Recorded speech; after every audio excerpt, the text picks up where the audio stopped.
کشتی جزیرہ سے آن لگی تو مسافر ناریل کے جھنڈ میں واقع چھپر کی چھت اور بغیر در و دیوار والے ریستوران میں کھانے کی فرمائش درج کرانے کے بعد ریت پر آ کر لیٹ گیا۔ اس کے پاس جب گائیڈ اور دست فروش آتے تو وہ آنکھیں بند کر لیتا۔ ایک چھوکرا ہوشیار نکلا، اس کے سرہانے کھڑا ہو کر بولا، تم آنکھیں بند رکھو تاکہ کوئی اور آ نہ جائے، مگر کان کھول کر غور سے میری بات سنو۔ میرے پاس نایاب مرجان ہے اور کمیاب گوہر، تمہیں سستا دوں گا کیونکہ میں کشتی والے سے پوچھ آیا ہوں کہ تم پاکستانی مسلمان ہو۔ ڈالر میں ادائیگی کرو گے تو پھر اور رعایت دوں گا۔ تم بولتے کیوں نہیں؟ کیا سوچ رہے ہو؟ مسافر سوچ رہا تھا کہ یہ زیر آب منظر کتنا حسین تھا، جسے ایک بار دیکھا ہے اور ایک بار دیکھنے کی ہوس ہے۔ چند سال یوں ہی بیت گئے، پھر ایک دن خود بہت سبیل نکل آئی۔ مسافر نے عذرا کو ہمراہ لیا اور مشرق بعید کا چکر لگانے کے بعد دوبارہ خلیج سیام کے اس جزیرہ پر آ پہنچا جہاں خواب سمندر کے پانیوں میں ڈوبے ہوئے تھے۔ بڑے اشتیاق سے دونوں نے اپنی نظریں شیشے کے پیندے میں گاڑ دیں۔ نیچے سمندر میں گہرے سایوں، سیاہ ہیولوں اور بند رنگ خاکوں کے سوا کچھ بھی نہ تھا، نہ تختہ گل، نہ شب برات، نہ جگنوؤں کا جھرمٹ، نہ جل پریوں کے پرے۔ سر اٹھا کر کشتی والے سے پوچھا کہ ماجرا کیا ہے؟ اس نے سر اٹھا کر آسمان کی طرف اشارہ کیا اور خاموش ہو گیا۔ پتہ چلا کہ جب مونسون کے بادلوں کی چھتری سورج کی چھاؤں کو روک لیتی ہے تو ان پانیوں میں رنگین اور خوشنما سلسلہ مرجان کی جگہ بدھے سائے اور بند رنگ چٹانیں لے لیتی ہیں۔ وہ دن اور آج کا دن، مسافر نے جب کبھی کسی کیف آور اور دل فریب نظارہ کو دیکھا تو زیر لب کہا، ایک بار دیکھا ہے اور بار بار شکر ادا کرنے کو جی چاہتا ہے۔ نہ شکر کا حق ادا ہوتا ہے، نہ دوسری بار دیکھنے کی ہوس پیدا ہوتی ہے۔ ہوا تھم گئی، سمندر پرسکون ہے، لہریں برائے نام ہے، سمندر کی سطح ہموار نظر آتی ہے۔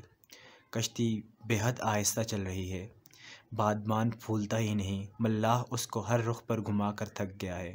مسافر اور ہم سفر مونگی جزیرہ سے پاتیہ کے ساحل کی طرف روانہ ہیں۔ دیر ہو گئی تو ہم سفر نے سست رفتاری سے اکتا کر کہا، جی چاہتا ہے ہماری کشتی ہوا ہو جائے اور فراٹے بھرنے لگے۔ مسافر نے کہا، انشاءاللہ ایسا ہی ہوگا۔ وہ دونوں جنوب مشرقی ایشیا سے چلے اور 1500 میل دور مشرق بعید کے جزیرہ کے وسط میں سیل سپردگی کا کھیل کھیلنے کے لیے پہنچ گئے۔ اس قدرے خطرناک کھیل میں کشتی کسی تند رو پہاڑی دھارے میں ڈال دیتے ہیں جو اسے تیزی سے بہا کر نشیب میں لے جاتا ہے۔ سڑک کے ایک طرف کیلے کا گھنا باغیچہ ہے اور دوسری طرف ایک بانس واڑی، پگڈنڈی بانسوں سے کتراتی اور پانیوں کے گڑھوں سے بچتی گھاٹ پر ایک چھپر کے نیچے جا کر ختم ہو گئی۔ الیک سے لیک اور تھوڑی سی تکرار کے بعد ایک ڈونگی کرایہ پر مل گئی۔ پہاڑی کنارے کے پہلو میں کھدی ہوئی بے شمار سیڑھیاں اتر کر وہ دریا پر جا پہنچے۔ دریا یہاں بہت چوڑا اور بالکل ساکت، اس کی سطح کسی گہرے آدمی کے بے قیافہ چہرے کی طرح ہے۔ قیافہ شناس یہ بتانے سے بھی قاصر ہیں کہ دریا کس سمت میں بہہ رہا ہے۔ ڈونگی دیکھ کر مسافر کو حیرت ہوئی۔ پتلے سے درخت کا کھوکھلا تنا ہے جس کا گودا نکال کر کشتی کا کام لیتے ہیں۔ دیکھنے میں یہ اس تنکے کی طرح ہے جس کا سہارا ڈوبنے والے لیا کرتے ہیں۔ یہ پتلی سی کشتی بہت لمبی ہے اور دونوں سروں پر نوک خنجر کی طرح خمدار ہے۔ اتنی طویل ہونے کے باوجود اس میں محض ایک مسافر کے سمٹ کر بیٹھنے کی جگہ بنی ہوئی ہے۔ دوسرا مسافر اسی صورت میں سوار ہو سکتا ہے کہ وہ یکجان دو قالب پر ایمان رکھتا ہو۔ مسافر اور شریک سفر کو اس ڈونگی میں سما جانے میں کوئی دقت نہ ہوئی۔ ملاحوں نے لمبی رسی لے کر ایک کشتی کے سرے کو ذرا فاصلے پر کھڑی دوسری کشتی کے سرے سے باندھ دیا اور اسی طرح دوسری کو تیسری اور تیسری کو چوتھی سے جہاں گنتی ختم ہوئی وہاں آخری سرے کو موٹر بوٹ سے باندھ دیا جو نکیل اور دھمچی سے بندھے ہوئے ان آبی اونٹوں کا ساربان ہے۔ موٹر بوٹ روانہ ہوئی اور ایک کے بعد دیگرے ساری ڈونگیاں اس کے پیچھے ایک قطار بنا کر چل دیں۔ رفتار بہت کم ہے، سفر بہاؤ کے ایک خلاف ہے۔ 15 ڈونگیاں ہیں جن کی قطار درمیانی رسیاں لمبے ہونے کی وجہ سے بہت طویل ہو گئی ہے۔ جہاں تک سیدھا راستہ ہے یہ موٹر بوٹ اور کشتیاں ایسے لگ رہی ہیں جیسے بطخ اور اس کے پیچھے پیچھے قطار میں تیرتے ہوئے بچے۔ دریا میں ایک موڑ آیا ہے، اسے کاٹتے ہوئے رسی سے بندھی کشتیوں نے ایک بڑا سا نیم دائرہ بنایا۔ منظر یک بیک بدل گیا۔ مسافر نے نئے چاند کا عکس پانی میں بارہا دیکھا تھا مگر یوں دن کے وقت ہلال کو روئے آب پر دھیرے دھیرے تیرتے ہوئے پہلی بار دیکھا ہے۔ وہ نظارے میں کھو گیا۔ دریا بل کھاتا اور سیدھا ہوتا رہا، ہلال نکلتا اور ڈوبتا رہا، گاہے کشتیوں کا کارواں سراب میں تیرتا رہا، گاہے اونٹوں کا قافلہ دریا کی سطح پر خراما خراما چلتا رہا۔ یہ طلسم اس وقت ٹوٹا جب موٹر بوٹ مقررہ جگہ پر جا کر کھڑی ہو گئی۔ دریا یہاں دو شاخہ ہے، ایک شاخ بڑی تند و تیز ہے جو پہاڑ سے اتر کر دریا میں شامل ہو رہی ہے، باقی سفر اسی شاخ میں بلندی کی طرف ہوگا۔ سوال یہ ہے کہ کیسے ہوگا؟ ڈونگیاں علیحدہ علیحدہ کر لی ہیں اور ہر ڈونگی پر 3 مشقی مقرر ہو گئے ہیں۔ 2 آدمیوں نے کشتی کی طرف پشت کیے اس رسی کو جس سے ڈونگی کا اگلا سرا بندھا ہوا تھا، کاندھے کے اوپر سے گزار کر ہاتھوں میں تھاما اور کنارے پر چلتے ہوئے اسے بہاؤ کے خلاف کھینچنا شروع کیا۔ تیسرا آدمی کمر پانی میں ڈوبا اس کام میں لگا ہے کہ کشتی کہیں خشکی پر نہ چڑھ جائے۔ ڈونگی پہاڑی نالا میں اوپر لے جا رہے ہیں، بلندی بڑھتی جا رہی ہے، پانی تیز تر ہوتا جا رہا ہے، نالا کی تہ اونچی ہوتی جا رہی ہے، پتھروں نے اپنا سر پانی سے باہر نکالنا شروع کر دیا ہے، چٹانیں بھی ان کی مدد کو آ گئی ہیں۔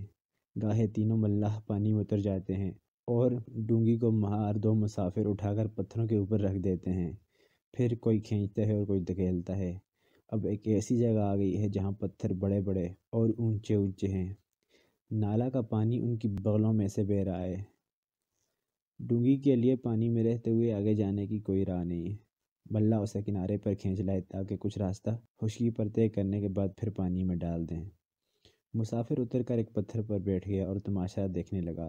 دھارا بہت تیز ہے، موجیں ایک دوسرے کے تعاقب میں سرپٹ دوڑ رہی ہیں، راستہ پتھروں سے پٹا پڑا ہے، پانی کو قدم قدم پر ٹھوکر لگتی ہے، لہر راہ میں کھڑی چٹانوں پر منہ کے بل گرتی اور پاش پاش ہو جاتی ہے، بوند بوند ہوا میں بکھر جاتی ہے۔ دوسرے لمحے یہ بے بس چھینٹے پانی میں گرتے ہی ایک نئی لہر بن کر نئے جوش و خروش سے بہنے لگتے ہیں۔ یہ موج در موج یہ دھارا تیز سے تیز تر ہوتا چلا جاتا ہے۔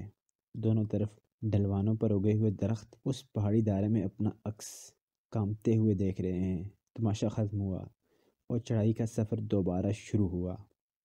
یہ ٹکڑا گزرے ہوئے راستے سے زیادہ کٹھن ہے، ملاح ہانپ رہے ہیں، ڈونگی میں بیٹھے ہوئے مسافر کو بھی سانس چڑھ گیا ہے۔ نالا قدم بقدم اور قطرہ قطرہ سر کرنا ہوگا، نہ جانے کتنا راستہ باقی ہے۔ سلسلہ کوہ ماکیلنگ کی ایک پہاڑی کی نصف بلندی پر تھوڑی سی جگہ ہموار ہے، بیشتر جگہ پانی کے تالاب نے گھیری ہوئی ہے جس میں اوپر سے ایک آبشار گرتا ہے اور نیچے کی طرف کوہستانی نالا نکلتا ہے۔ باقی حصہ میں سیاحوں اور ملاحوں کے سستانے اور چائے پینے کے لیے جگہ بنی ہوئی ہے۔ وہ ڈونگیاں جو یہاں تک ہزار جتن سے پہنچی ہیں ایک طرف بندھی ہوئی ہیں، تھوڑی دور کے بعد پروگرام کے مطابق وقفہ وقفہ کے ساتھ ایک ایک کو سپرد سیل کر دیں گے۔ تالاب کے کنارے رستے گیلے پہاڑ کے ساتھ ایک موٹی سی تار لگی ہوئی ہے، اسے پکڑ کر ہموار اور دشوار گزار پگڈنڈی پر چلیں تو آبشار کے پردے کے پیچھے جا سکتے ہیں جہاں پانی نے چٹان میں ایک چھوٹا سا غار بنا رکھا ہے۔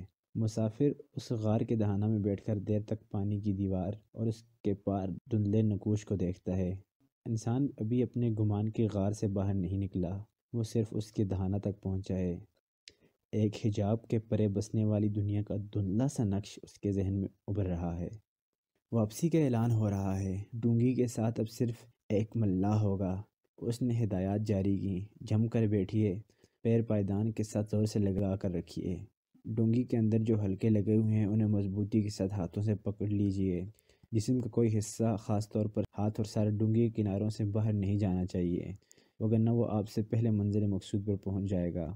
اگر آپ ہوشیاری اور مضبوطی سے نہ بیٹھیں تو آپ پانی میں ہوں گے جس کا ہر پتھر مگرمچھ سے کم خطرناک نہیں۔ گھبرائیے نہیں، ڈرنے کی کوئی وجہ نہیں، خطرہ بہت ہے مگر اس سے دوچار ہونے کی شرح تقریباً 0% ہے۔ سوائے ایک شخص کے آج تک اور کسی کو یہاں حادثہ پیش نہیں آیا۔ اس شخص کے بارے میں اب تک یہ طے نہیں ہو سکا کہ اس نے خودکشی کی تھی یا حماقت۔ باتونی ملاح نے کنارے سے لگی ہوئی کشتی کو دھارے کے درمیان دھکیلا اور رسی کھول دی، ٹھہری ہوئی کشتی یکدم ہوا ہو گئی، ملاح کا آدھا جملہ پیچھے رہ گیا اور کشتی آگے نکل گئی، تیر کمان سے نکل گیا، گولی زناٹے سے اپنے سفر پر روانہ ہو گئی، دیوانے کی زنجیریں ٹوٹ گئیں اور گھوڑے کی لگام۔ وہ آب لو ڈور والی نظم کا اردو ترجمہ ایک تجربہ میں ڈل گیا۔ غرض دیکھیے اب یہ پانی چلا، اچھلتا ہوا، مچلتا ہوا، سر پٹکتا ہوا، وغیرہ وغیرہ کرتا ہوا، پہاڑی بلندی سے عمودی ڈھلان پر بہنے والے پانی کے تیز بہاؤ میں کشتی کی رفتار چکنے پیندے اور نوکیلی ساکھی پتھر کی بدولت ہر رگڑ کے بعد تیز تر ہوتی گئی۔ وہ پتھروں پر گھستی اور ان سے ٹکراتی، پانی میں چکراتی اور بل کھاتی، چھینٹے اڑاتی، ڈولتی، ڈگمگاتی، دھکے اور ہچکولے کھاتی، بے بس اور بے قابو بہاؤ کے ساتھ نیچے بہہ جا رہی ہے۔ حلقوں کو زور زور سے پکڑے ہاتھ شل ہو گئے ہیں، کمر دھکے کھاتے کھاتے دک گئی ہے، رفتار لمحہ بھر کے لیے نظر کو جمنے کا موقع نہیں دیتی، سو وہ چکرا گئی ہے۔ ڈونگی کو ایک پتھر نے دائیں جانب سے دھکا دیا اور وہ بائیں جانب ہو گئی۔ وہاں سے چٹان نے کوہنی ماری تو ایک طرف اتنا جھک گئی کہ جیسے الٹنے والی ہو۔ خوفناک زاویے اور خطرناک رفتار سے کچھ فاصلہ طے کرنے کے بعد سامنے سے ٹھوکر لگی تو ایک جھٹکے کے ساتھ سیدھی ہو گئی۔ اب وہ جگہ آ گئی ہے جہاں چٹانیں راستہ روکے کھڑی ہیں۔ آتے ہوئے ڈونگی کو کنارے پر لا کر سلطان محمد فاتح کی طرح خشکی پر چلایا اور اس پہاڑی سحق کو پار کیا۔ اس وقت تو کشتی سیدھی چٹانوں کی طرف بہتی جا رہی تھی۔ یہ کوئی پانی تو ہے نہیں کہ ان کے نیچے سے نکل جائے، جگر تھام کے بیٹھنے کا مقام ہے۔ ڈونگی کا اگلا خمدار سرا بڑی سرعت اور صفائی کے ساتھ چٹان پر چڑھا اور ہوا میں بلند ہو گیا۔ اتنے میں مسافروں والے سرے نے بھی اسی عمل کو دہرایا اور ڈونگی لمحہ بھر کے لیے ہوا میں اڑنے کے بعد ایک زوردار دھماکے کے ساتھ پانی میں آن گری۔ اس کے بعد کچھ پتہ نہ چلا کہ باقی راستہ کتنا ہے اور کیسا ہے۔ ڈونگی پر اسے طے کرتے کیا گزری۔ آنکھیں اس وقت کھلیں جب موٹر بوٹ اسٹیشن آ گیا۔ ڈونگی ساکت کھڑی ہے جیسے کچھ ہوا ہی نہیں۔ مسافروں کے جامے پانی میں ہیں اور زیر جامے پسینہ پسینہ۔ مسافر نے ہم سفر کی طرف دیکھا، آنکھیں کہہ رہی ہیں عشق خود ایک سیل ہے، سیل کو لیتا ہے تھام۔ ہوائی جہاز اس وقت ہنزہ کی وادی پر پرواز کر رہا ہے، چشم زدن میں یہاں آن پہنچا ہے اور اس سے بھی کم وقت میں اسے پیچھے چھوڑ جائے گا۔ اس وادی کا ایک سفر وہ بھی تھا جس میں جوخم کے کئی دن لگے تھے۔ ایک دہائی گزرنے کے باوجود وہ تجربہ تازہ یاد کی طرح ہرا بھرا ہے اور اس سفر کی تکلیف کی تلافی مدت سے اس کا ذکر مزہ لے لے کر کرنے سے ہو چکی ہے۔ تجربے کی تلخی وقت کے ساتھ کم ہو جاتی ہے اور فاصلہ اس میں رنگ بھرتا ہے۔ پھر خود فریبی کا ایک دن ایسا بھی آتا ہے کہ جب بیان اور تجربے میں کوئی چیز بھی مشترک نہیں رہتی۔ مسافر اس خطرہ سے واقف ہے، اس لیے ہنزہ کے پہلے پرخطر سفر کا حال اس دن سے پہلے کرنا چاہتا ہے جب وہ خواب کے بجائے محض خیال رہ جائے۔ اس سفر میں جیپ ایک پہاڑی پگڈنڈی پر کسی کھوجی کی مانند یاک کا کھرا نکال رہی تھی، رک کر چلتی اور چل کر رکتی۔ سواری کی مشین نے سارا زور لگایا، بہت شور مچایا، پوری صلاحیت صرف کی اور کئی کمال کر دکھائے، مگر راستہ تھا کہ کسی طرح کٹنے میں نہیں آتا۔ مدتوں اس راستہ پر گرمیوں میں گھوڑوں اور سردیوں پر یاک سفر کرتے تھے۔ ابھی حال ہی میں اس راستہ کو ذرا سا چوڑا کرنے کے بعد جیپ کو اس پر چلنے کی اجازت ملی تھی۔ سفر کی صورتحال اور انتظامات کی صورتحالات کا اندازہ اس سے لگایا جا سکتا ہے کہ خدا نخواستہ ایک جیپ کو حادثہ پیش آ جاتا تو اس کی امداد کے لیے دوسری جیپ 8-10 میل فی گھنٹہ کی طوفانی رفتار سے دوڑاتے اور تیسری جیپ کو دوسری کی خیریت معلوم کرنے کے لیے روانہ کرتے۔ سفر کے دوران جب جیپ میں مسافر کی نشست چٹان کی طرف ہوتی تو وہ آدھا باہر لٹک جاتا، ظاہر یہ کرتا ہے کہ منظر سے لطف اندوز ہونے کے لیے ایسا کر رہا ہے، مگر اصل مقصد صرف اتنا تھا کہ اگر وہ وقت آ جائے جو وقت معین نہیں محض وقت ضرور ہے تو موقع شناس کو جیپ سے کود کر باہر نکلنے میں دیر نہ ہو جائے۔ اسی سفر میں جب مسافر کی نشست ہزاروں فٹ گہرے عمودی کھڈ میں بہنے والے تیز رو پتھریلے پہاڑی دریا کی طرف ہوتی ہے تو وہ خوف کا علاج خوبصورتی سے کرتا اور منظر میں کھو جاتا۔ اس کے علاوہ سفر کو خیریت اور خوشی سے طے کرنے کی کوئی اور صورت نہ تھی۔ اس سفر میں بہت سے کٹھن مقامات آئے جنہیں پل کہا جاتا ہے۔ بیشتر پل زنگ خوردہ زنجیروں، گھسی ہوئی میخوں اور پھٹے ہوئے تختوں کی مدد سے کھڈ کے آر پار کھڑے تھے۔ نہ کوئی محکمہ ان کا والی، نہ کوئی مہندس ان کا نگہبان۔ یہ تعمیر ہونے والے روز سے لے کر ڈھہ جانے والی گھڑی تک محض اپنے بل بوتے پر کھڑے رہتے۔ ایک پل ایسا بھی تھا جسے بناتے ہوئے شاید پولیس رات کا نقشہ مستعار لیا تھا۔ یہ ایک چوٹی پر بنا ہوا تھا جو ایڑی تک شک تھی۔ شگاف کوئی 15-20 فٹ کا تھا، گہرائی اتنی کہ تہ نظر نہ آئی، لہٰذا پتھر پھینک کر آواز سے اسے ناپنا چاہا۔ آواز آنی شروع ہوئی تو مسافر نے دم ساتھ لیا، مگر تابہ کے سانس روکنا مشکل ہو گیا، مگر آواز آئی تھی کہ بدستور آتی رہی۔ جب ختم ہوئی تو بازگشت شروع ہو گئی۔ بازگشت ختم ہوئی تو کچھ دیر کان بجتے رہے۔ دوبارہ جھک کر دیکھا تو سر چکرانے لگا۔ اتنے گہرے کھڈ کو 4-5 درختوں کے تنے ستلی اور سرکنڈے سے باندھ کر پاٹ رکھا تھا۔ دونوں سروں پر کوئی قابل ذکر روک بھی نہ تھی اور چوڑائی کے رخ دونوں جانب نشان کے طور پر جو رسی جھول رہی تھی وہی جنگلہ کا کام دیتی تھی۔ اس پل کا ایک سرا اتنا سیدھا اور عمودی تھا کہ جب اس پر جیپ چڑھائیں تو یہ نظر سے اوجھل ہو جاتا ہے، دوسری طرف سڑک اتنی سرنگوں اور پیچیدار تھی کہ جب اس پل سے اتریں تو یہ پتہ نہ چلتا تھا کہ اگلے پہ یہ ہوا میں ہے یا زمین پر۔ اس پل کا جائزہ لینے کے بعد جی لوٹ جانے کو چاہا، مگر واپسی کی راہ بند تھی، جیپ موڑنے کے لیے کوئی جگہ نہ تھی، اور وہ صرف اس رخ پر سفر جاری رکھ سکتی تھی جدھر اس کا منہ تھا۔ ناچار مسافر نے ہمراہیوں کے سامنے بے خوفی کا روپ دھارا، ان کی ہمت بندائی اور پل پار کر لیا۔ انسان نے اپنے تاریخی سفر میں بہت سی منظریں صرف اس صورت میں سر کی ہیں کہ فرار کا راستہ بند ہو چکا تھا۔ ممکن ہے کہ کوئی مشہور فاتح دل میں طے کر چکے ہوں کہ اب میدان جنگ سے بھاگنے کا وقت آ گیا ہے، مگر بھاگنے کی راہ اور فرصت نہ ملی، اور اسی اثناء میں فتح نے بڑھ کر ان کے قدم چوم لیے۔ انسان کی کئی کامیابیاں ایسی اتفاقی ہیں کہ ناکامی کے وسوسے دل میں اٹھے، مگر زبان پر جو تالے پڑے تھے انہیں کھولنے میں دیر ہو گئی۔ ادھر اتنی دیر میں کامیابی نے دروازے پر دستک دے دی۔ مسافر نے ہنزا کے دروازے پر دستک دی۔ خیال تھا کوئی بڑی سی بستی اور چوڑی سی وادی ہوگی، بلندی کی وجہ سے گرمیوں میں سرد ہوگی اور مشہور ہونے کی وجہ سے خوبصورت بھی ہوگی۔ وہاں پہنچے تو قدرے مایوسی ہوئی۔ پہاڑ کی پشت سے ٹیک لگائے ذرا سی بستی سستا رہی تھی، جیسے دم لے کر کہیں اور کود کر جائے گی۔ ڈھلوانوں پر خوبانی کے درخت اور چپا بھر کے کھیت، نیچے دریائے ہنزا اور اوپر راکا پوشی کی چوٹی۔ درمیان میں جو جگہ بچ گئی تھی وہاں گرمی پڑ رہی تھی اور خاک اڑ رہی تھی۔ یہ خاک بالوں میں بیٹھ گئی، چہرے پر جم گئی اور ہونٹوں سے ہوتی ہوئی زبان کی نوک پر آ گئی۔ منہ دھونے کے لیے پانی منگایا تو اس میں بھی موجود تھی۔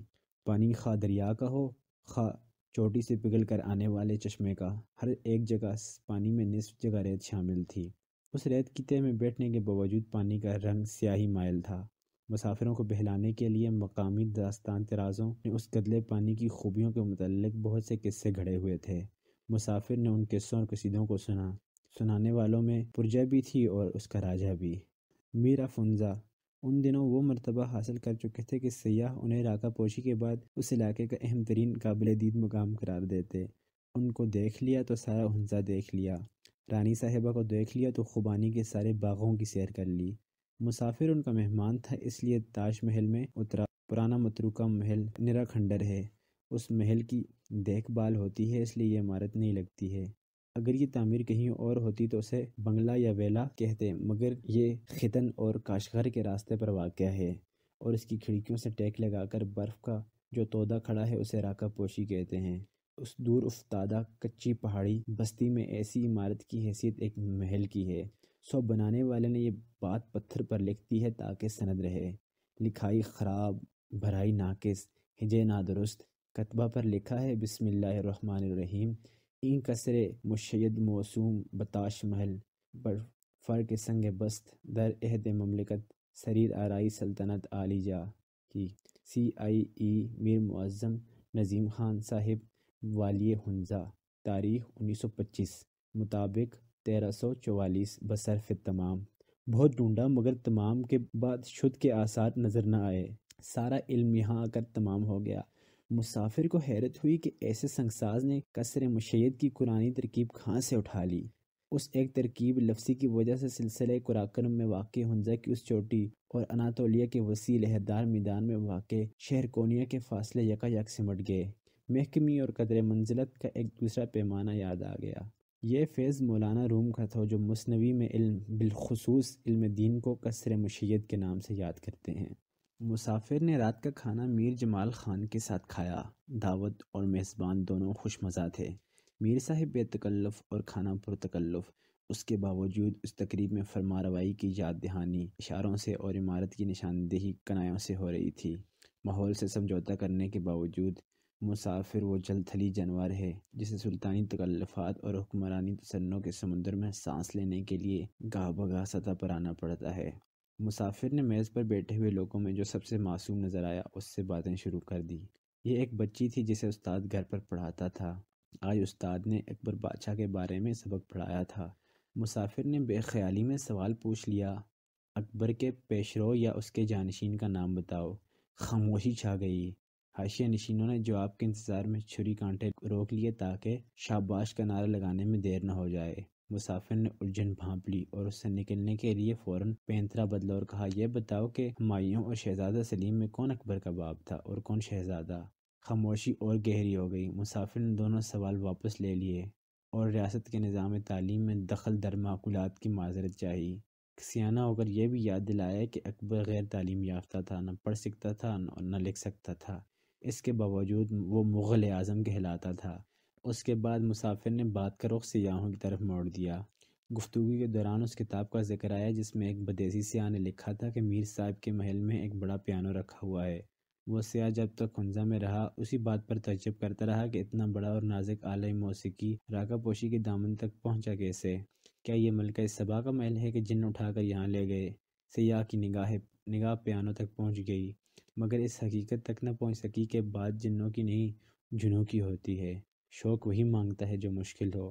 امیر آدمی کا شوق اکثر اس مشکل پر مچلتا ہے جو مہنگی ہو، تاکہ جواری کی طرح شرط بدنے اور نیلام کے خریدار کی طرح بڑھ کر بولی دینے کی لذت شش و پنج بھی اس میں شامل ہو جائے۔ بات کچھ یوں تھی کہ لاول ٹامس نے لاسلکی کے ابتدائی دور کے آرٹسٹ کی حیثیت سے اور عرب کے لانس کی تشہیر کے ذریعے اتنا روپیہ کمایا کہ ایک بڑا پیانو کیا اس نے ایک بڑی پہاڑی ایک جگہ سے اٹھا کے دوسری جگہ رکھ دی۔ بات کچھ یوں تھی کہ اس نے ایک سطح مرتفع پر مکان بنایا اور بیوی کو تحفہ میں دیا۔ بیوی نے مکان پسند کیا اور کہا کاش اس مکان کے پس منظر میں واقع پہاڑی بائیں کے بجائے دائیں جانب ہوتی تو ترتیب میں مزید حسن پیدا ہو جاتا۔ اگلی بار جب مسز لاول ٹامس وہاں پہنچیں تو پہاڑی ان کے حسب منشا دوسری جانب ہاتھ باندھے کھڑی تھی۔ پہاڑی کھودنے اور اس کی مٹی کو لاد کر دوسری جانب لانے والے اور وہاں پہاڑی کی صورت میں جمانے کا کام اس روپیہ نے کیا تھا جس کی فراوانی سے ہتھیلی پر سرسوں بھی جم جاتی ہے۔ لاول ٹامس ایک بار ہنزا بھی گیا تھا۔ وہ ان دنوں ایک فلم بنا رہا تھا جس کے انگریزی عنوان کا بامحاورہ ترجمہ ہے فردوس بروئے زمین۔ ایک بیتاب روح سکون کی تلاش میں 3 دور افتادہ مقامات کی سیر کرتی ہے، ایک ہنزا، دوسرا نیپال اور تیسرا نامعلوم۔ سنا ہے کہ اس فلم کے لیے نقلی جشن نوبہار کا منعقد کیا گیا تھا۔ اصلی جشن سال میں ایک بار بجائی کے موسم میں ہوتا ہے۔ اس تقریب میں میر افونزا زربفت کی اچکن پہن کر تاج لگا کر پرانے محل کے جروقہ سے پہلا بیج دست مبارک سے زمین کی طرف پھینکتے ہیں۔ مسافر نے پوچھا کہ لاول ٹامس نے ہنزا کی شہرت کا جو بیج لگایا ہے اس سے راستی کچھ یافت بھی ہوئی ہوگی؟ میر صاحب نے صاف انکار کر دیا، کہنے لگے نہ لاول ٹامس سے کچھ بدلا نہ بدیسی سیاحوں سے کچھ ملتا ہے۔ یہ سیاح منہ اٹھائے چلے آتے ہیں، کاندھے سے بوجھ اتار کر نیچے رکھتے ہیں، اس میں نائلون کا خیمہ، سونے کا تھیلا اور خوراک کے بند ڈبے ہوتے ہیں۔ جاتے ہوئے ہنزا کو خالی ڈبے اور خالی بوتلیں دے جاتے ہیں، جو اس کا اہتمام بھی نہیں کر سکتے۔ وہ سیدھے میرے مہمان خانے میں آ دھمکتے ہیں، ان کے اخراجات اور نخرے میں برداشت کرتا ہوں۔ اس کے عوض کبھی کبھی شکریہ کا خط بھولے بٹکے آ جاتا ہے۔ یوں لگا جیسے انہوں نے سیاحوں کو ہمیشہ مفت ٹھہرایا ہو اور واپسی کے لیے ادھار بھی پلے سے دیا ہو۔ مسافر کو حیرت ہوئی، نہ ریاست اتنی آسودہ کہ وہ اسے خراجات کی متحمل ہو سکے اور نہ میر افونزا اتنے سادہ جتنے میر تقی میر۔ اس حیرت کے باوجود مسافر کو قرار ہے کہ میر صاحب اور ان کے اجداد بڑے مہمان نواز تھے۔ اس کی ایک سند تاریخ میں محفوظ ہے اور دوسری ایک بوسیدہ رجسٹر میں ہے۔ تاریخ بتاتی ہے کہ جب انگریز قراقرم میں راج پاٹ لے کر گیا تو نلت کی شکست کے بعد اس کی مہمانداری کا بوجھ بھی ہنزا اور ناگر کے کاندھوں پر رکھ دیا گیا۔ علاوہ ازیں میر صاحب کے پاس ایک پرانا مہمان نامہ بھی ہے جس میں پچھلی نصف صدی کے دوران شاہی مہمان نوازی سے مستفید ہونے والے معززین کے نام اور تاثرات درج ہیں۔ سنکیانگ کے گورنر، تبت کے لامے، چین، انگلستان اور امریکہ کے مسافر جن میں اکثر معزز ہونے کے باوجود جاسوسی کے لیے اپنی جان سفر کے جوکھوں میں ڈالتے ہیں، اس دفتر میں داخل ہیں۔ زمانہ ما قبل جیپ کے مسافروں کی ہمت کی داد دینی پڑتی ہے اور ان کے تاثرات پڑھنے سے تعلق رکھتے ہیں۔ مسافر انہیں دلچسپی سے پڑھ رہا تھا، مگر جب اس کی نظر ایک عنصر کے حد درجہ مبالغہ آمیز تاثرات پر پڑی تو سارا مزہ کرکرا ہو گیا۔ کچھ یوں لکھا تھا کہ میزبانوں کے حسن سیرت کا مقابلہ اگر کسی شے سے ہو سکتا ہے تو وہ انہی کا حسن صورت ہے۔ مسافر نے بے مزہ ہو کر اسے بند کر دیا۔ ایسا لگتا ہے جیسے سفر کی رفتار اور سہولتیں بڑھنے کے ساتھ سچ بولنے کا رواج اسی مقدار اور رفتار سے کم ہو گیا ہے۔ میر صاحب کہنے لگے مہمان نامہ پھر کھولیے، اس میں جنرل ایوب خان کے دستخط بھی ہیں، ذرا ان کے نیچے جو تاریخ درج ہے اس پر غور کیجئے۔ وہ فوجی انقلاب برپا کرنے سے چند دن پہلے یہاں آئے تھے۔ ہنزا کی نکھری اور خنک فضا میں انہیں ملک کی تاریخ اور مستقبل کے بارے میں اہم ترین فیصلہ کرنے میں آسانی ہوئی ہوگی۔ وہ ایوب خانی انقلاب کی کامیابی کا ابتدائی دور تھا۔ اس وقت یہ بات میر صاحب کے وہم و گمان میں نہ ہوگی کہ انقلاب کے انجام پر بھی ہنزا کی چھاپ ہوگی۔ اس عہد کا اختتام 6 نکات کی ریت اڑنے سے اتنا گدلا ہو گیا جتنا ہنزا کا پانی۔ ہنزا کے پہلے سفر کے دوران مسافر نے پرانا غیر آباد محل اور نیا زیر تعمیر بجلی گھر بھی دیکھا، لکڑی اور پتھر کا قلعہ نما بستی سے لگا ہوا مگر سب سے بلند جگہ پر بنا ہے۔ راستہ ایسی گلیوں سے ہو کر جاتا ہے جن کے آر پار مکانوں کی دوسری منزلیں اور برآمدے بنے ہوئے ہیں، دربارداری کے دالان اور مہمانداری کے کمرے، خانہ سامہ کے گودام، خزانہ کے لیے خفیہ دوہری منزلیں اور چور خانے، اسلحہ کے لیے تہ خانہ اور بارود خانہ، سب کچھ اس ویران اور وسیع عمارت کی بھول بھلیوں میں موجود ہے۔ کہتے ہیں کہ خانہ خالی را دیو می گیرد، اور یہ خانہ خالی بھی ہے اور خستہ بھی۔ آصف تو مسافر کو نظر نہیں آیا مگر اس کا عکس دیکھنے کو ملا۔ ایک کمرے میں لارڈ کیزن کی تصویر آویزاں ہے، اخبار میں چھپی ہوئی تصویر کا تراشا ہے، کاغذ کا رنگ بالکل بدل گیا ہے، زمانہ اس سے کہیں زیادہ رنگ بدل چکا ہے۔ لارڈ کیزن کو گزرے ہوئے پون صدی ہوگی مگر اس کے عہد پر صدیاں بیت چکی ہیں۔ عہد انسانوں سے بہت پہلے بوڑھے ہو جاتے ہیں، انسان روز و شب کے سست حوالے سے اور عہد سوچ کی رفتار سے بوڑھا ہوتا ہے۔ مسافر صبح کی سیر کو نکلا تو نئے بجلی گھر تک جا پہنچا۔ یہ چھوٹا سا کھلونا ہے جسے دریائے غزر میں لوگ 2-4 ماہ جوڑ لیتے ہیں مگر ان دشوار گزار پہاڑوں میں یہ قابو سے باہر ہے۔ کئی سال گزر چکے ہیں، چند اور گزریں گے، پھر کئی نئی روشنی کی جھلک دیکھنے کو ملے گی۔ اس کی تعمیر کے لیے ساز و سامان نیچے سے لایا گیا، سیمنٹ، لوہا، مشین اور ڈپلومہ انجینئر۔ سامان کی ہر شے کو لانے کے لیے لاکھوں جتن کیے تب وہ ہنزا تک پہنچ پائی۔ ایک ماہر معاشیات نے کہا تھا کہ سامان ڈھونے میں سب سے زیادہ مشکل اس وقت پیش آتی ہے جب وہ انسانوں پر مشتمل ہو۔ اس مقولہ کی حقیقت اس وقت کھلی جب عملہ کو اس بجلی گھر کی تعمیر کے لیے ہنزا بھیجنے کی ضرورت پڑی۔ کوئی ماہر اس منصوبے پر کام کرنے کے لیے اپنی خوشی سے یہاں آنے اور چند سال رہنے کو تیار نہ تھا۔ جسے ناخوشی کے باوجود بھیجا اس نے استعفیٰ دے دیا۔ بالآخر ایک ڈپلومہ مہندس مل گیا جسے اب یہاں سے واپس بلاتے ہیں تو وہ جانے سے انکار کر دیتا ہے، محکمہ اصرار کرتا ہے تو وہ استعفے کی دھمکی دیتا ہے۔ چین کی سرحد سے لے کر گلگت کے مسافات تک اس سے زیادہ تعلیم یافتہ مہندس مشکل سے ملے گا۔ یہ دان پان سا کم عمر لڑکا اس ماحول میں سب سے مختلف نظر آیا۔ یہاں کے لوگ خوش رنگ، بھرے جسم، نکلتے قد، ڈھیلے کپڑوں اور چترائی ٹوپیوں والے، رفتار میں آہستہ، گفتار میں خاموش، تعلیم میں کورے۔ یہ ڈپلومہ یافتہ، سانولا، اکہرا بدن، میانہ قد، پھرتیلا اور باتونی لڑکا تھا جس نے بشٹ اور پتلون پہن رکھی تھی۔ اس علاقہ سے لاکھ اپنائی جتانے کے باوجود وہ کسی صورت اس منظر میں کھپتا نہ تھا، لیکن اس نے مسافر کو یقین دلانے کی کوشش کی کہ وہ اب ہمیشہ کے لیے ان پہاڑوں اور برف کے تودوں کا ہو کر رہ گیا ہے۔ اس نے یہاں اپنا مکان بھی بنا لیا ہے۔ مسافر اس کا مکان دیکھنے گیا۔ شفاف چشمہ سے ایک چھوٹی سی نہر نکال کر وہ اپنے صحن میں لایا ہے، جہاں وہ ایک چکر لگانے کے بعد باورچی خانہ سے ہوتی ہوئی غسل خانہ میں جا نکلتی ہے اور وہاں سے ہم وقتی طہارت کا دائرہ مکان کی پشت پر کھڈ میں جا گرتا ہے۔ صحن میں آرام کرسی پر آنکھیں بند کر کے بیٹھیں تو اس چلو پر نہر کا ترنم لوریاں دیتا ہے، آنکھیں کھولیں تو خنک آب رواں سے ان میں ٹھنڈک پہنچتی ہے۔ مسافر نے لوریاں سننے کے بعد آنکھیں کھولی تو برآمدے میں شکار کی کھالیں، سینگ اور بندوقیں پڑی ہوئی تھی۔ رخصت کا وقت ہونے کو آیا تو مسافر کو مارخور کے سینگوں کی خوبصورت جوڑی تحفے میں ملی۔ ڈپلومہ مہندس نے راکا پوشی کے برف سے ڈھکے ہوئے وسط کی طرف اشارہ کرتے ہوئے بتایا کہ یہ شکار اس مقام پر کیا تھا، پھر شرما کر بولے کہ اس سے ذرا نیچے جو زمین برف میں دبی ہوئی ہے انہیں جہیز میں ملنے والی ہے۔ ایک بار مسافر نے کسی علاقہ میں ایک ایسا درخت دیکھا تھا جس کی موجودگی جغرافیہ کی روح سے وہاں غیر امکانی تھی۔ ماہر نباتات سے رجوع کیا اور اس کی وجہ دریافت کی۔ اس نے کہا بیج کی سخت جانی ہے اور چیل کی کارستانی، نہ جانے کہاں سے چگ گئی، بیج ہضم نہ ہوا تو یہاں گرا دیا۔ انسان کو بھی روزگار چیل کی طرح پیٹ میں لے کر اڑتا رہتا ہے اور جہاں چاہتا ہے گرا دیتا ہے۔ یہ نہیں سوچتا کہ نام نقوی ہے، یہ نہیں دیکھتا کہ پیدائش امروہہ کی ہے، یہ خاطر میں نہیں لاتا کہ تعلیم کراچی میں حاصل کی ہے۔ اس کی بلا سے کوئی آسمان سے گرے اور کھجور کے بجائے ہنزا کی خوبانی کے خوشوں اور ناگر کی زلف خوباں میں اٹک کر رہ جائے۔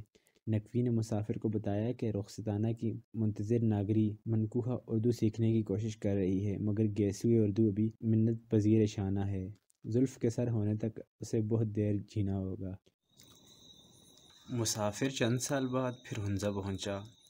اس مرتبہ اہل و عیال اور عملہ بھی ہمراہ تھا۔ شاہراہ ریشم کی ہموار راہوں اور پاک چین دوستی کے کنکریٹ پلوں سے ہوتا ہوا خنجراب جا پہنچا۔ راستہ پر بیشتر مال روڈ کا گمان ہوتا تھا، نہ دوری کا احساس ہوا نہ مجبوری کا خیال آیا۔ دن بھر میں گلگت سے خنجراب پہنچ گئے۔ راستہ میں تازہ دم ہونے کے لیے گرم چائے ملتی رہی اور وائرلیس سے جا بجا رابطہ قائم رہا۔ ششکٹ پر فیری کے ذریعے دوسری طرف جا اترے۔ بچوں نے جگہوں کے نام لکھنے شروع کر دیے۔ گلمت، حسینی، پسو، خیبر، مورخن، سست، خدا آباد، بلی، دا، گوش گل۔ اس کے بعد پہ آپے 12 موڑ آئے اور سڑک 10,500 سے تقریباً 14,500 فٹ کی بلندی تک جا پہنچی۔ اس سفر سے پہلے کچھ ایسے لوگ ملے تھے جو اپنی قیمتی رائے مفت تقسیم کر رہے تھے۔ ان کا کہنا تھا کہ 10,000 فٹ کے بعد آکسیجن کم ہو جاتی ہے، اس لیے باتوں میں یا جیپ سے اتر کر دوڑنے بھاگنے میں آکسیجن ضائع کی تو بے ہوش ہو جانے کا خطرہ ہے۔ درہ خنجراب میں پاک چین سرحد پر 10-15 منٹ سے زیادہ کھڑے رہنے میں بھی اسی قسم کا خطرہ ہے۔ مشورہ دینے والوں نے مثال بھی دی اور بتایا کہ نوجوان وزیر تعلیم چند روز پہلے آئے تھے اور خنجراب پہنچ کر چاروں شانے چت ہو گئے۔ مسافر مشوروں کے نیرغے میں تھا۔ اس نے گھیرا توڑنے کے لیے جیپ خود چلانی شروع کر دی۔ راستہ میں باتیں بھی ہوتی رہیں، ترنم سے شعر بھی پڑھے گئے۔ کئی بار رک کر پہاڑیوں پر چڑھے اور تصویر کشی بھی کی۔ خنجراب پہنچے تو چند تنومند مگر پالتو یاک نظر آئے۔ بچوں نے ان کے پیچھے بھاگنا شروع کر دیا۔ سرحد پر جو رہنما کھمبا اور اطلاعاتی تختہ تھا وہ گرا ہوا تھا، اسے نصب کرنے میں کچھ وقت لگا۔ اس کے بعد چائے اور تصویر کشی کا دوسرا دور چلا۔ سرحد پر سجدہ کرنے کے بعد گھڑی دیکھی تو 1.25 گھنٹہ ہو چکا تھا۔ ہمراہیوں کی طرف دیکھا تو سب واپسی کے لیے چاقو چوبند تھے۔ اس سفر کے دوران بہت سے لوگ ملے، بھانت بھانت کے لوگ اور دور دور سے آئے ہوئے لوگ، مقامی اور ملکی اور غیر ملکی۔ چینی باشندے بھی نظر آئے، سر جھکائے سڑک پر کام کر رہے تھے۔ اس علاقہ میں اب کئی نئی سڑکیں بن گئی ہیں اور کئی نئی بستیاں بس گئی ہیں۔ کشادہ اور بارونق بازار ہیں، اسپتال، مدرسے، دفاتر اور ریسٹ ہاؤس بھی ہیں۔ بس کا اڈہ بھی ہے اور 2-4 روز پرانا اخبار بھی مل جاتا ہے۔ بجلی کا انتظام وسیع پیمانہ پر ہے۔ بجلی گھر میں ڈپلومہ اوورسیر کے بجائے ڈگری انجینئر اور فوجی افسر لگے ہوئے ہیں۔ ان میں ایک بھی نقوی نہیں۔ فنزا کی ریاست ختم ہو چکی ہے اور آخری میرا فنزا کا انتقال ہو چکا ہے۔ تاج محل آباد ہے، اس میں ذیلی عمارتوں کا اضافہ ہو چکا ہے۔ وہاں بہت سے لوگ رہتے ہیں، ان میں ایک بھی میر جمال خاں نہیں ہے۔ فنزا کا ماحول بدل چکا ہے، منظر نہیں بدلا۔ مسافر نے ہوائی جہاز کے دریچے سے دیکھا تو راکا پوشی کے بھاری بھرکم پہاڑ اپنا سفید برفانی چوغا پہنے کلاه میں نکرئی سیمرغ پر سے جائے اس جشن نوبہار کی صدارت کر رہا تھا۔ پہاڑ کی چوٹی پھن پھیلائے چوکس اور ساکت کھڑی ہے، کان آہٹ پر لگے ہیں۔ آج کوئی غیر اس علاقہ میں گھس آیا ہے اور اس کی خاموش زندگی میں منخل ہو رہا ہے۔ یہ ہوائی سفاری کا جہاز ہے جو نزدیک آتا چلا گیا اور جب بہت قریب پہنچ گیا تو اس کے گرد چکر لگانے لگا۔ جیٹ انجن بین کی دھومنی تھوتنی کی طرح پھن کے گرد گھومنے اور گونجنے لگے۔ چوٹی جھوم اٹھی، یہ راکا پوشی ہے۔ ہوائی جہاز پہاڑ کی چوٹی سے اونچا ہے، پھر بھی اس چوٹی اس سے اونچی لگ رہی ہے۔ جہاز کی بلندی وقتی اور عارضی ہونے کی وجہ سے کمتر لگتی ہے۔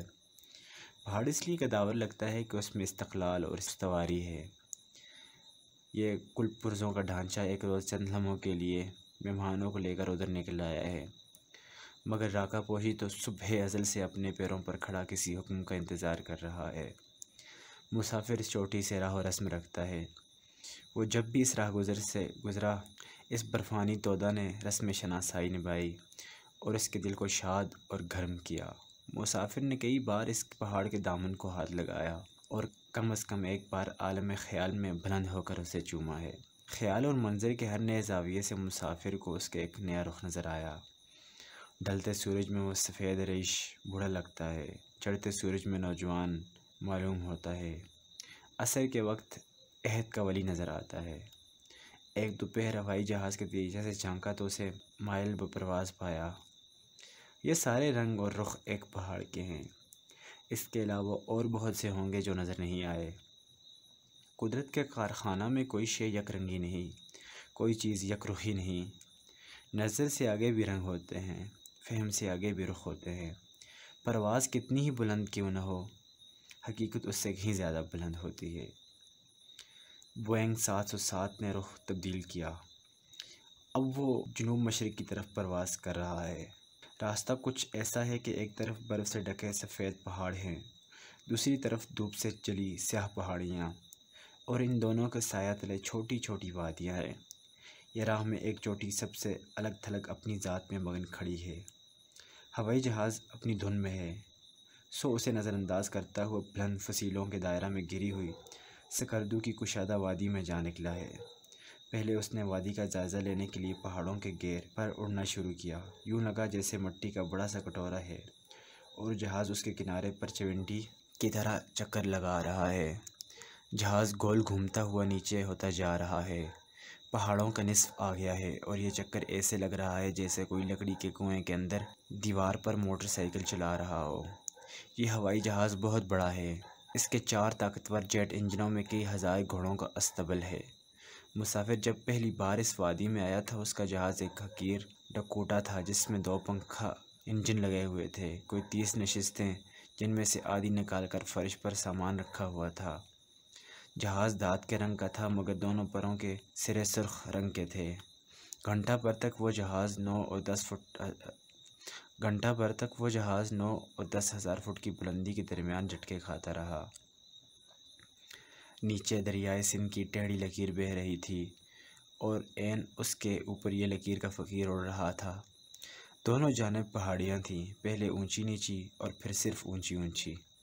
جہاز اس درہ میں اڑتا ہوا ایسے حصہ میں پہنچ گیا جہاں پہاڑیاں جہاز سے اس قدر بلند تھی جتنا جہاز دریا سے بلند تھا۔ اس علاقہ میں نہ جہاز کے اترنے کے لیے طول میسر تھا نہ مڑنے کے لیے عرض، اور آگے بڑھنے میں خطرہ بڑھتا جا رہا تھا۔ ہر لحظہ درہ تنگ ہوتا گیا، یہاں تک کہ پہاڑوں کی کھردری دیواروں اور پروں کے سرخ نشان کے درمیان جہاز کی رفتار کے مطابق دونوں طرف 1 سیکنڈ کا فاصلہ رہ گیا۔ ایک مسافر فرش پر اوندا لیٹا ہوا تھا، 2 تصویریں کھینچ رہے تھے، 3 کے کر رہے تھے، باقی ماندہ مسافر آنکھیں بند کیے کرسیوں پر ڈیر تھے۔ جہاز ایک پر جھکا کر ترچھا ہوا تو کھڑکی سے اتنا نظر آیا کہ سامنے ایک پہاڑ راستہ روکے کھڑا ہے، جیسے کوئی تنگ گلی کے آخری سرے پر بلا نقشہ منظور کرائے گھر بنا کر اسے اندھا کنواں بنا دے۔ سامنے والی پہاڑی دیوار کے پاس پہنچ کر ہوائی جہاز تیزی سے اس طرف مڑ گیا جدھر جھکا ہوا تھا، اور موڑ کاٹتے ہوئے یکدم مخالف سمت میں جھک کر دوسرا موڑ کاٹنے لگا۔ اس پرخطر اور پرپیچ راستہ سے گزرتے ہی وہ سیدھا ہو گیا۔ درے کا اندھیرا چھٹ گیا، سورج اوٹ سے باہر نکلا اور آنکھوں کو چھندیانے لگا۔ پہاڑ یک پیچھے ہٹ گئے۔ سامنے سکردو کی فراخ وادی دامن پھیلائے مسافروں کی خیریت کی دعا مانگ رہی تھی۔